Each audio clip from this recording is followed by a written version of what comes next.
Hi everybody and welcome back to Relax My Dog. Today's video is actually really exciting and one that I really enjoyed researching, as we're going to be talking about what your dog is trying to say.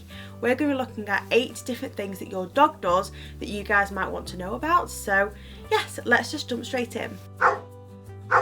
Now before we do get started, definitely do go down below to the comments and let me know, is there something that your dog does that you want to know why they do it? Because here at Relax My Dog we absolutely love going down to the comments and having a look at your guys' video ideas. So if there's something you guys want to learn about or anything like that, let us know down below what your dog does and we'll be sure to add it to our list of videos to do. The more the merrier, comment as many times as you want. So like I say, we have 8 different things that your dog might do and what they actually mean for you as a human.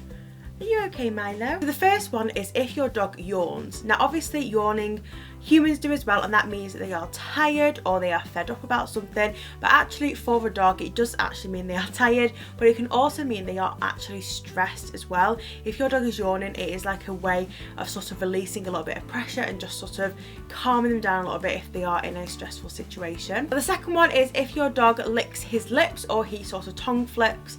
I know Milo does this all of the time. That can actually mean that they are nervous. So if there's something or a situation that they are in and they don't want to be in it, or they are just nervous about being in that situation, they will lick their lips or tongue flick, which I'm sure if you have a dog you know what that means, but it's basically just where their tongue sort of clicks, and yeah, that means they're nervous. And as well as that, your dog might also show you they are nervous if they briefly body freeze themselves, so they sort of stop in their tracks or they stop what they're doing. Now the next one is actually called a whale eye, and what that means is when you can see sort of the white of your dog's eye. This is quite a popular one as well, but this can actually mean your dog is feeling threatened. So I will pop a picture up of what a whale eye is now, so if you do see this, it does just mean that your dog is threatened by something. Sometimes it can just be if Milo's lazy and doesn't want to turn his head around, that he will sort of look and strain his eyes a little bit, but other than that, if they do it, it can mean they feel threatened. And the next one is if their tail is hanging low. If you have a breed of dog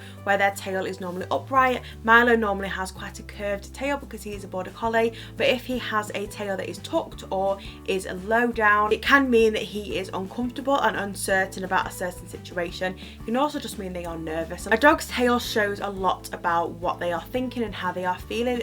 For example, a dog will wag his tail if he is happy, etc. So it's something that you can actually look at a dog's tail and sort of guess what they are thinking and how they are feeling. Now the next one is if your dog is panting but it sounds quite dry, if it sounds quite raspy and just not a very pleasant sound. This can actually mean that your dog is nervous, because when your dog is nervous they don't produce as much saliva as they do normally, so that can also be a reason why they might have like a raspy panting noise. Then the next one is if they have a lack of focus. For example, if you were training your dog and all of a sudden they just lose focus straight away, or say you were out at the park and you were trying to do something with your dog or trying to teach them and all of a sudden they just lose their lack of focus. This can actually mean they are anxious about something or someone or an atmosphere that they are putting. Now the last one, we're going to leave it on a nice happy one, and that is if you approach your dog and they roll over to show their belly and to expose their belly. This means they're extremely trusting and extremely comfortable with you. But that is it for this week's video. Thank you all so much for watching. Don't forget to let me know down below what videos you would like to see in the future. Don't forget to follow us over on Instagram as well. We are at Relax My Dog. We also have a Twitter page and also a Facebook page. If you are not on Instagram but you're on the others, definitely do follow us over there. Don't forget to give this video a big thumbs up if you did enjoy it, and also don't forget to subscribe by clicking this little button over here. You can also check out our previous video, which is all the way on the other side of the screen, if you would like to learn a little bit more about your dog and their habits. Thank you all so much for watching, and me and Milo here will see you next week for next week's video. Bye!